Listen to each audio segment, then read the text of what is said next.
La 19ª giornata di prima categoria B vede affrontarsi in quel di Sant'Eusebio il Ponte Carrega e la Caperanese. Gli ospiti quarti in classifica a quota 27 punti si trovano collocati in piena zona playoff e con un risultato utile consoliderebbero tale posizionamento in classifica. I padroni di casa, ottenendo una vittoria nel match odierno, raggiungerebbero gli avversari e con buona probabilità, viste le gare in programma, potrebbero collocarsi anch'essi nella zona spareggi promozione. Dopo i primi 20 minuti in cui le formazioni giocano più che altro a studiarsi, gli ospiti al 21esimo protestano per un presunto fallo di mano in area di Nicoli. L'arbitro Fagiolino di Imperia sorvola. 3 minuti più tardi protagonista diviene il cane Igor, che inseritosi sul terreno di gioco dimostra di possedere doti di scattista assolutamente di rilievo.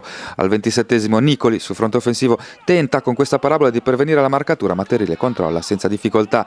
Giunti quasi alla mezz'ora il risultato della gara cambia a favore dei padroni di casa. Navone dalla tre quarti lancia Capitan Malinconico, quest'ultimo con freddezza dal limite dell'area insacca con un preciso pallonetto. Sul finire della prima frazione gli ospiti con Turcato provano la replica, ma Petiti controlla senza difficoltà. Si passa alla ripresa e più precisamente al terzo minuto il calcio piazzato di Michelis della Caperanese è certamente di alto livello per precisione, altrettanto di livello però anche la risposta di Petiti che sventa il pericolo deviando la sfera sulla traversa. Al settimo è la volta di Martini sempre da calcio piazzato e per Petiti in questo caso si tratta di ordinaria amministrazione. Al 24esimo conclusione a botta sicura ancora dello stesso Martini che viene respinta provvidenzialmente di corpo da Ottazzi. Dopo 6 primi altra pericolosa azione offensiva degli ospiti con Dalpaos che da fuori area colpisce la traversa.